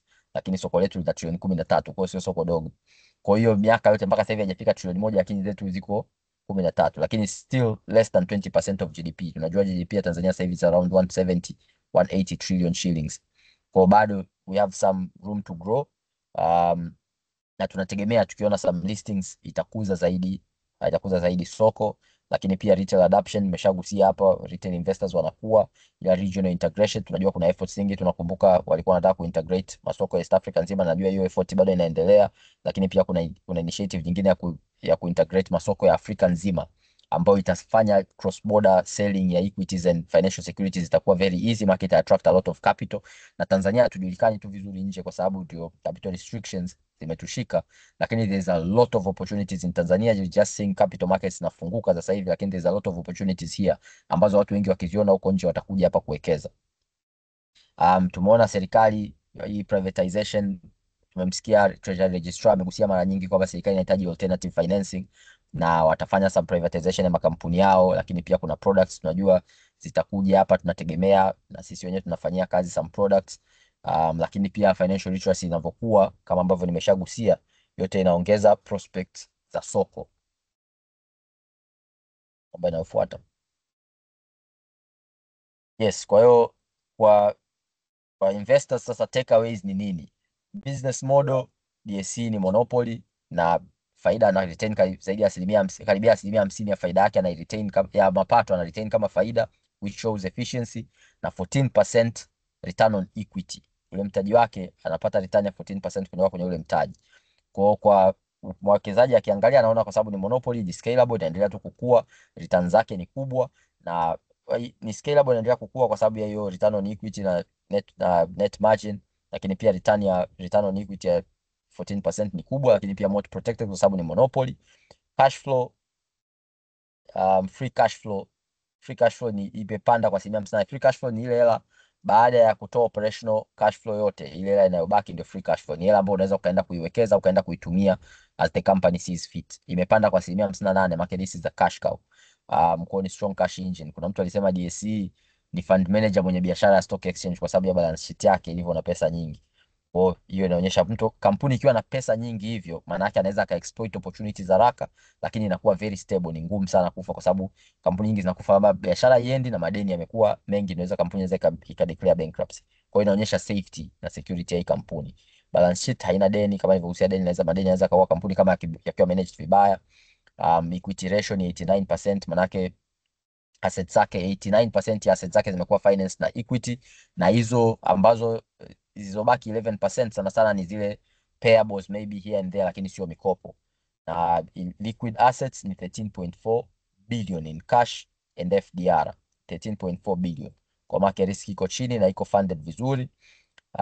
Revenue mix, kuna investments, kuna listing fees ndio sehemu kubwa, investments ambazo tumesema hapo there are billions in bonds and FDR zinachangia sana. After transaction fees ambayo ndio core business bado ndio inakuwa sasa, it's catching up, lakini tayari kuna hizi listing fees na investment income ni nzuri, kwa hiyo it's diversified, na hizi data vending nazo zinakuwa sasa hivi. CSDR anazidi kuexpand vitu anavyovifanya, and I believe kwa CSDR that's a very scalable company, kwa sababu yeye ni registrar. Sasa hivi ni registrar kampuni ambazo ziko listed, haimzui kuwa registrar unlisted companies, lakini pia anaweza kuwa escrow operational mzuri to a lot of other things.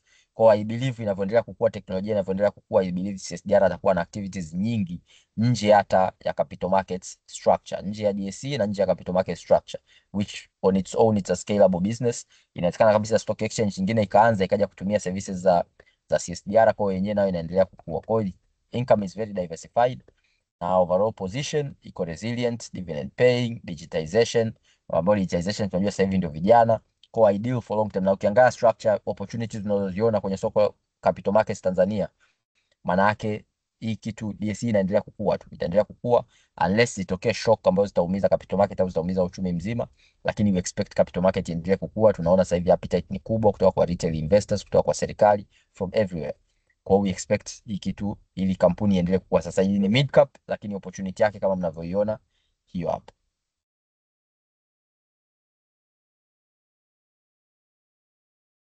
Basi nikaribishe maswali. Huo ndio mwisho wa presentation. I think kama kuna maswali yoyote, lakini pia Ami nirudishe kwako. Mimi ya kwangu ni hayo tu kuhusu mid cap stock hii yetu ya kwanza.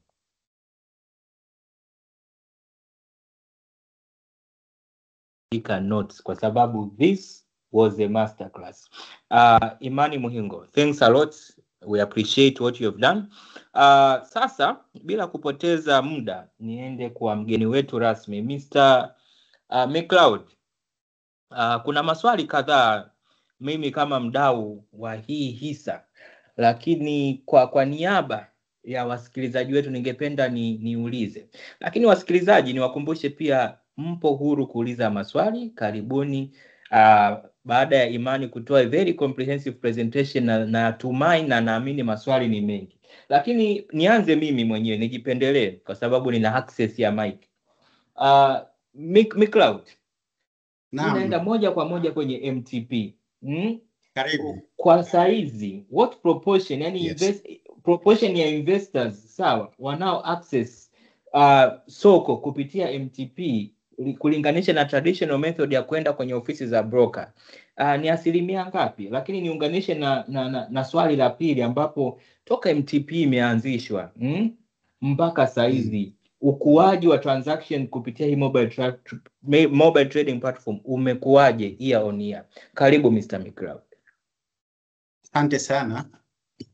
Kwanza niwashukuru kwa kutukaribisha kama DSE kushiriki kwenye hii webinar. Ni kitu ambacho huwa tunapenda sana kushirikiana na wadau wetu kama CRDB ambaye tunajua ni mdau sokoni. Sasa kurudi kwenye swali lako, sijui naweza nikashare screen. In terms of percentage, yes, tunaona shift kubwa. Na watu ambao hawataki kuembrace technology, sisi kama soko tunawaambia muda wa wateja. Unaweza ukashare screen, karibu samani. Okay, sasa tunasema muda wa wateja kuweza kwenda kwenye ofisi za broker umepitwa. Hivyo ni swala sasa la broker kuweza kutumia digital. ukiangalia nimeshare screen hapa, inaonekana MTP onboarding trade. Ndio? Tunaona vizuri kabisa, asante. Okay, sasa nije kwenye swali lako, umeniuliza percentage wise ambayo wana nani. Kwa ukiangalia hapa ni kama 65%. Hapa utaona kuna retail ni watu mmoja mmoja, individuals hapa. Unaona ni kama 46. Kuna point kadhaa lakini ni 46. Tukizicompute unaona 45,541 compare to. Kwa hiyo ni kama 65% mpaka 70 ya retail investor wanaoshiriki kwenye soko sasa wanapitia kwenye digital channel za DSE kama MTP. Na pia hapa chini inaonyesha, utaona kuna institution, kuna diaspora, kuna groups, kuna kampuni. In terms ya agenda bado wanaume wanadominate, lakini pia kuna participation ya wanawake ambao ni kama 28%, wanaume 46%. Then tukija kwenye age wise nitaitoa, yani ya kwamba ni kama tunaona sasa trend hata kwenye upande wa vijana. Vijana sasa wanakuja kwa kasi kubwa sana kuliko wale watu zaidi ya miaka 40 na kuendelea. Then tukija kimikoa, tunaweza kutrack data ya mikoa. Dar es Salaam inaongoza, then inafuatwa Arusha, Kilimanjaro, Mwanza, Dodoma, Mbeya na kuendelea. Kwa hiyo kurudi kwenye swali lako ni ya kwamba percentage kubwa ya ushiriki wa soko sasa iko kwenye digital channel au mobile trading platform. 30% mpaka 35% bado ndio wana walk in kwa broker au traditional method. Na kitu gani kimesaidia na kwamba kukawa na hii draft shift? Kitu cha kwanza ni DSE Digital Transformation Agenda, yana kwamba kwenye mpango kazi wetu wa miaka 5 kuanzia 2023 mpaka 27 tumeweka malengo ya kimkakati kabisa ambayo ni ya kwamba kutransform soko kutoka kwenye ile use of manual or traditional way kwenda kwenye digital. Ndio maana tukaja na DSE hisa kiganjani, unaweza kutrade kwenye internet na kuendelea. Alafu kitu kingine pia ni the penetration ya smartphone. Watu wengi sasa wana smartphone. Kwa hiyo uchumi hata wa nje umesaidia kwamba watu wana smartphone, wanatumia simu zao janja, wanaweza kuaccess hizi platform. Pia convenience, yani kwamba wanapata urahisi wa kuingia sokoni. Kwa mfano, ukiwa na MTP unaweza ukanunua hisa, ukauza hisa muda wowote, saa yoyote, kwa sababu hii platform inafanya kazi masaa 24, 7 days a week. Kwa hiyo ni convenience. Kwa hiyo mtu anaweza kafikia soko akiwa mikoani, akiwa nje ya nchi. Hiyo imesaidia pia ku widen up hii participation ya retail investors. Then tukija rate ya growth ambayo tunaiona kuanzia 2018, 2020 mpaka sasa, tukiangalia average compound annual growth rate yetu ni kama 25 to 30%. Ila baada ya COVID sasa tumeanza kuona spike kubwa sana ambayo watu wanashiriki kwa kiasi kikubwa. Pia issues nyingine ni ya kwamba awareness kama hii inawafungua watu sasa, wanaweza kujua okay, kumbe naweza kushiriki kwenye kununua na kuuza. Hayo ni naweza kusema kwa swali uliloanza nalo. Sijui utakuwa na swali jingine niweze kuchip in. Kwanza asante sana McLeod, ile dashboard ile uliyotuonyesha ya wawekezaji wa MTP, that was good. Asante sana kiongozi. Swali langu la pili ni kuhusu hili soko letu kuwa mainstream. Na maanisha nini? Mfano ukiwa Tabora, mtu akielezea soko la Kariakoo anakuwa analijua. Ukienda Mwanza, Kigoma anakuwa analijua. Je, kuna mikakati gani kufanya soko la hisa la Dar es Salaam kuwa mainstream, kutambulika, kujulikana na mama yule, baba yule, dada yule, mkoa wowote? Sio lazima ashiriki, lakini ajue kwamba kuna soko la hisa. Je, kuna mkakati gani wa namna hiyo? Okay, asante ndugu mwezeshaji. Mikakati iko ya aina nyingi, lakini ipi yenye kipaumbele kwa ambayo tumeiweka kwa sasa? Naweza nikataja kwa haraka 5. Namba 1 ni digitization, yani kwamba kwa sababu tunajua kabisa Watanzania au watu wanaotaka kufikia soko ni wengi, na tukisema tuendelee na mfumo wa kawaida ule au business as usual hatuwezi tukawafikia. Cha kwanza tumekuja na solution ambayo inaweza kuwafikia. Hii digitization tumeangalia kwamba hata tukienda wenyewe hatufiki. Tuungane na wadau mbalimbali ili tuweze kufikisha huduma kwa walaji. Cha kwanza hapa Imani alitaja kwenye presentation yake, kwenye digitization vitu ambavyo tunavifanya, tumekuja na ile app. Lakini ile app haiwezi kaenda hata kwa matangazo yetu peke yake, tukaanza kuintegrate na app nyingine ambazo ziko sokoni sasa. Umeona yana kwamba kuna M-Pesa, tumefanya integration na M-Pesa. Imani ameongea ya kwamba kuna accounts zinafunguliwa, watu wanashiriki kupitia ile app ya M-Pesa. Ukiwa kwenye M-Pesa app unaweza kukutana na soko kule. Then tukaja DCB app na yenyewe tumeintegrate na wao. Ukiwa kwenye app ya TCB app, ukiwa ndani ya app pale unakuta soko liko kule. Kwa hiyo kuna programs ambazo tunazifanya na CRDB. Naamini baada ya CRDB kukamilisha na DSC tutasema, lakini tunategemea au tunatamani ukiwa kwenye app ya CRDB sim banking uweze kukutana na soko mle ndani. Pia NMB tunafanya nao, wako wadau mbalimbali Tigo. In the next 2 weeks tutalaunch na Tigo ambayo pia itaonekana soko litakuwa kule. Kwa hiyo sasa hivi kulikuwa na testing mbalimbali zinaendelea hiyo. Mkakati wa pili katika kuhakikisha kwamba financial mainstreams tunawafikia ni outreach programs.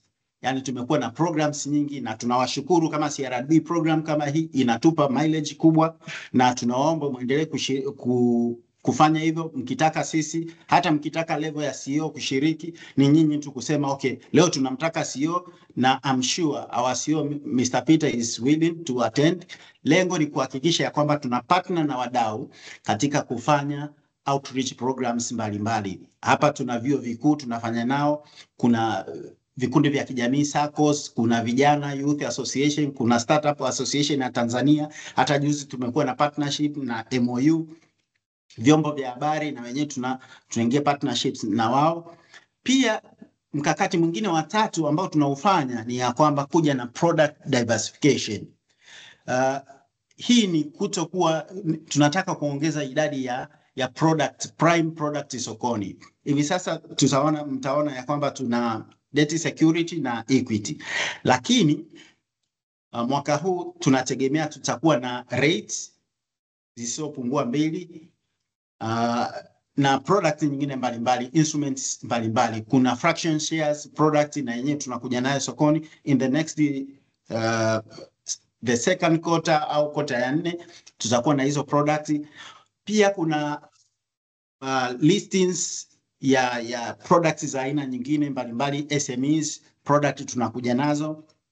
Mmeona tuna hizi debt security za mrengo tofauti, pia tunayo nyingine inakuja, tutaiona. Then upande wa regulatory framework hatuja kuacha, ni mkakati ambao tunaofanyia kazi. Hata last week mimi na wenzangu tulikuwa Dodoma, tulikuwa tunafanya engagement na Wizara ya Fedha kupitia mamlaka zake za policy advocacy ili kuweza kuangalia tax incentive mbalimbali ambazo zinaweza zika attract more listing na more investment kwenye capital markets, especially SMEs na startups mbalimbali. Also products nyingine kama rates, ETF, ambayo of course ETF na tuna application soon tutailisti. Kwa hiyo tunataka tuwe na framework ya tax ambayo itakuwa na incentive ya ku attract more listing kwenye upande wa sokoni. Ya mwisho kama strategy ni investor education programs. Kuna baadhi ya Watanzania pia hata wale ambao wako nje ya nchi, tumekuwa na program mbalimbali especially weekends. Tunafanya hizi meetings, webinar meetings, pamoja na mkiangalia mtaona hata upande wa CEO wetu anafanya engagement na policy makers. Utaona bungeni, kwa waziri mkuu, ofisi ya rais, wapi kote. Hizi zote ni kwa ajili ya kutoa uelewa na mafunzo mbalimbali ambayo yatasaidia kuja na products nyingi na ili watu waweze kuvutika kushiriki sokoni na waweze kukutana na product zaidi ya tulizonazo. Nadhani kama nitakuwa nimemiss moja, unaweza kuuliza for a follow up. Karibu. Asante sana McCloud kwa kujibu haya maswali kwa ubora wa hali ya juu. Kuna wasikilizaji walikuwa wamenyosha mikono kwa muda mrefu sana. Karibuni sana maswahiba. Tuanze na Zuberi, karibu.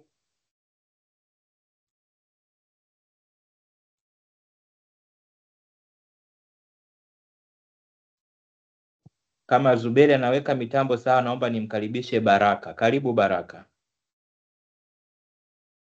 Asante sana kwa presentation, nafikiri tumeelewa. Naomba tu clarity, umeongea kuhusu uwezo wa kununua hisa kiganjani. Naomba kuelewa kama huo mfumo tayari unafanya kazi kwa accounts ambazo ni joint accounts. Na kama bado, kama kuna matarajio yoyote and the expected timelines ambazo zimewekwa kuweka huo mfumo live. Asante.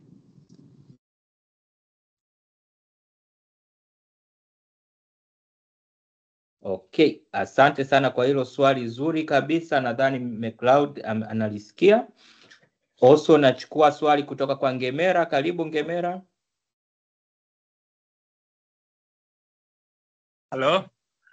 Nashukuru sana. Na nashukuru kwa maelezo makubwa. Nilikuwa nataka kufahamu kama kuna IPO ambazo ziko kwenye pipeline ambazo naweza zikawa issued mwaka huu kwenye Dar es Salaam Stock Exchange. Asante sana. Asante sana Zuberi, I hope you are back. Kama mitambo imekaa sawa. Swali letu la mwisho kwa walionyosha mikono.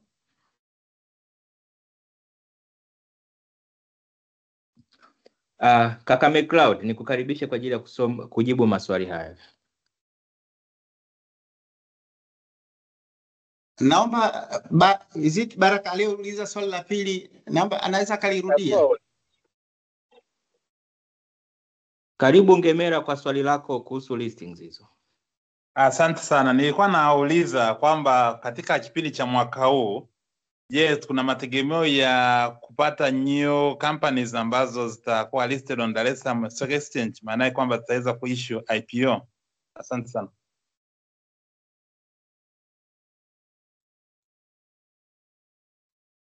Karibu ndugu McCloud.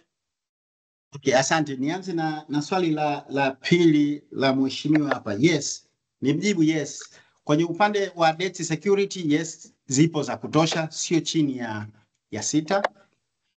Kwenye upande wa equity, yes, tunazo applications. Tuna uhakika kabla ya mwezi wa 9 tutakuwa tumeshafanya one listing. Kama hii program ambayo tunaendelea nayo matokeo yake tutayaona, lakini tuna uhakika wa zaidi ya 70% equity listing itakuwepo, kwa sababu tulisha review prospectors wako kwenye final stages za kwenda public. Then pia kuna product nyingine sio equity, tuna ETF na rates. Zote hizi mbili tulishapata applications, tushamaliza kureview, tunategemea hivi punde tu mtazisikia public. Lakini nikupe assurance ya kwamba kwenye hizi product tunategemea, apart from debt security, kuna hizi product 3 zitakuwepo. Product ya 4, kuna product nyingine ambayo tunakuja nayo inaitwa fractional shares au micro shares. Itakuwepo na itaanza kufanya kazi kabla mwisho wa mwaka. Kwa hiyo tunategemea hiyo product mtaiona na wadau mtaipenda, kwa sababu iko structured vizuri na ina manufaa makubwa sana. Okay. Then kwenye swala la joint account, ni kitu ambacho tunakichukua. Labda nimuulize Luitiko, sijui yuko kama trader. Luitiko, ndio McCloud. Ushakutana na scenario ya kutesti joint account kwenye MTP? Mliweza kufanikiwa? Okay. Just as a disclaimer McCloud, na bahati nzuri tu kwamba tutake au tusitake ni kwamba role ya MTP imekuwa ni kubwa sana, lakini hata kwa ndugu wasikilizaji najua wakiingia watakuta kwamba hawataiona CRDB kwa namna moja au nyingine. Kwa hiyo kwa sasa hivi sisi hatujadili na joint account. Sijai kukutana na issue ya joint account, and it makes sense kwa sababu MTP kama MTP na onboard I believe in onboard individual. Kwa minor naona zitafanya kazi, lakini kwa joint hapana, sijai kukutana nayo before. Lakini pia ni kwa sababu pia focus pia haijaa sana kwenye kutest MTP so far hapa katikati. Lakini labda ni swala ambalo tunaweza tukalichukua tukalifanyia kazi. Lakini pia just as a disclaimer guys, in the meantime wakati bado tunaweka setup sawa na MTP, I believe pia mkiingia hamtaiona CRDB kama mmoja wa brokers in the meantime, lakini hii itakuwa rectified very soon na tutakuwa tunashirikiana wote katika hiyo area pia huko baadaye mambo yakienda sawa. Okay, nashukuru Litiko. Ni area ambayo tunaiangalia kwa ukaribu zaidi kwa sababu ya nature ya hii. Pia inahitaji documentation kwa sababu MTP kuna kitu ambacho ni account number, ile validation process yake. Pia inahitaji uwe na NIDA number. Lakini joint account kwenye upande wa brokerage, ukiwalk in kwa upande wa broker you can do it. Ukishakuwa na hiyo ukishakuwa na CDS account number ndio unaweza ukaja ukawa link, inakuwa rahisi zaidi. Lakini ni kitu ambacho tutakitesti na tunaomba hata wewe mteja kama uko na MTP hebu jaribu kutest then tupe feedback. Unaweza uka drop hata email kwenye madison@dsc.co.tz au complain@dsc.co.tz, au baadaye tutashare namba ya mtu wetu ambaye yuko dedicated Davis kwenye upande wa MTP. Kama kutakuwa na maswali zaidi anaweza kasaidia. Nadhani nimejibu maswali yote mawili. Asante sana McLeod. Maswahiba, wasikilizaji wetu, tunaelekea kufikia mwisho wa session yetu ambayo ilikuwa nzuri kabisa, ambayo tulifocus katika DSE. Sasa maswali ni mengi na tumepambana kuyajibu kwenye chats, lakini tunaona tusiache deni. Tunafanyeje Maswahiba? Tunachokifanya, naomba haya maswali ambayo hayajajibiwa lakini swali ambalo bado naomba ututumie katika email yetu ya brokerage services. Mtaalamu wetu Ibra ataiandika tena katika chat ili uweze kutuma maswali yako huko. Nimeona vile vile kuna maswali mengi kuhusu hii session, is it a one off? Hapana. Kila Ijumaa saa 12 jioni. Kabla hatujaenda kwenye bata la Ijumaa, saa 12 jioni tunakutana, tunaongea kuhusu uwekezaji, ili baada ya hapo we enjoy the weekend huku tukiwa tuna invest responsibly. Sasa as we are going through the end, yani tunapofikia tamati ya hii session yetu, kwanza naomba nimlete tena McLeod kwanza kwa ajili ya kwanza nimshukuru kwa kuweza kufika katika session yetu, lakini pili nimrudishe tena kwa ajili ya closing remarks. McLeod, karibu kwa ajili ya closing remarks. Okay, asante. Kama tulivyosema tunawashukuru, na kwenye closing remarks zetu ni ya kwamba tulikuwa tumeandaa vitu vingi zaidi, naona muda hautoshi, lakini counter ya DSE, mimi of course niko DSE, mimi ni shareholder na nawashawishi watu wengine wengi tu waweze kuangalia counter ya DSE. Ni one of the companies ambazo zinafanya vizuri sana sokoni, na ukiangalia tu trend ya dividend ambayo tumekuwa tunalipa. Naomba ni share tu screen kidogo. Ni share tena once again screen kidogo. Nadhani watu wanaona hapa.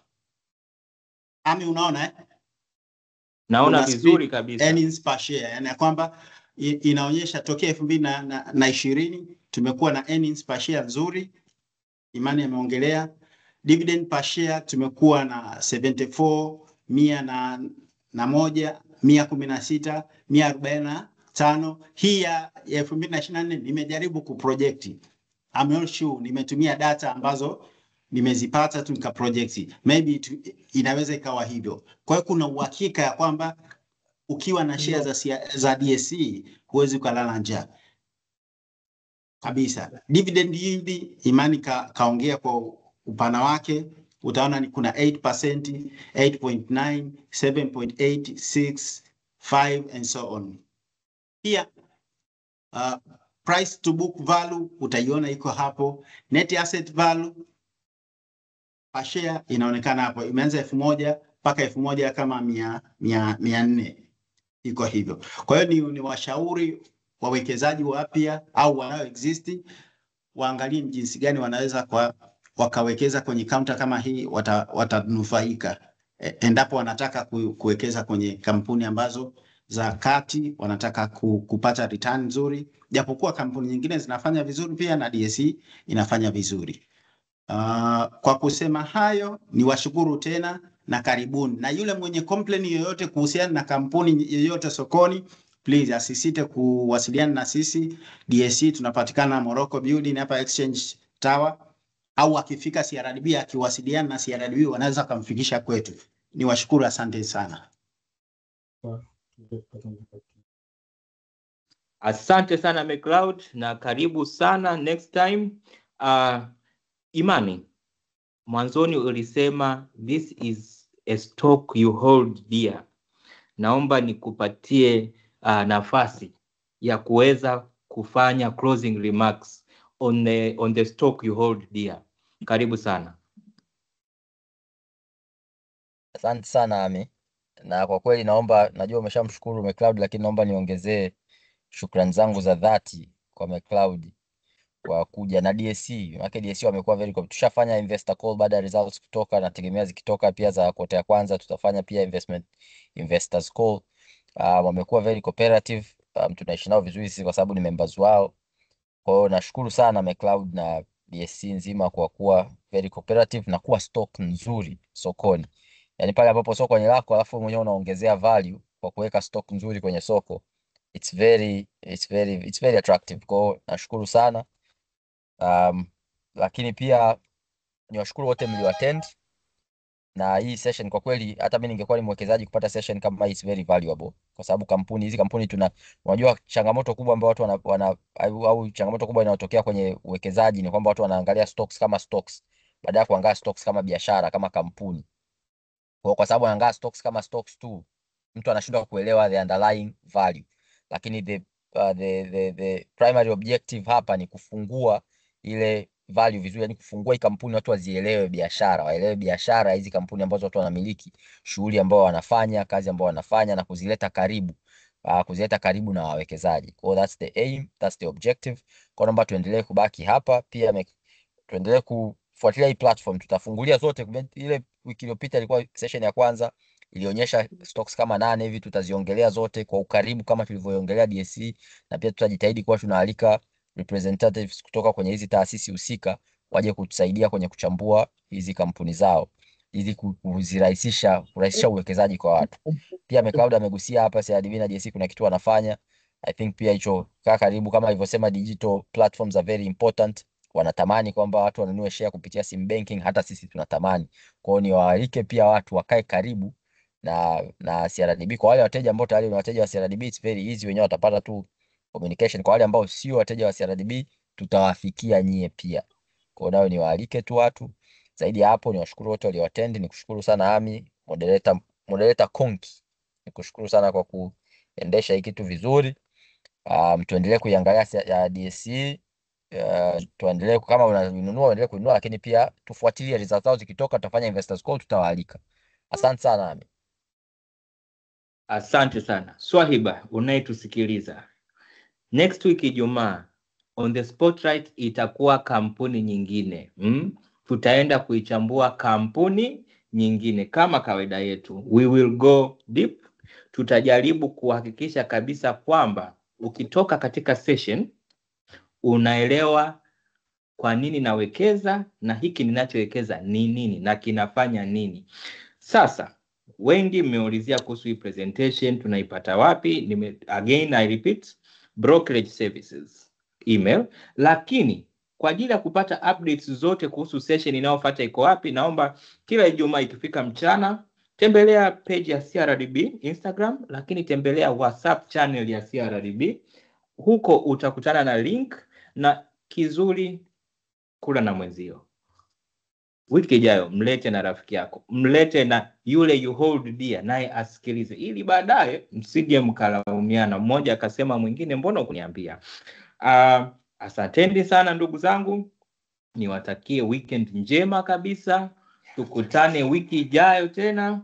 Observe the market, understand the market, lakini cha mwisho na cha muhimu kabisa, chukua hatua. Asanteni sana, alamsiki.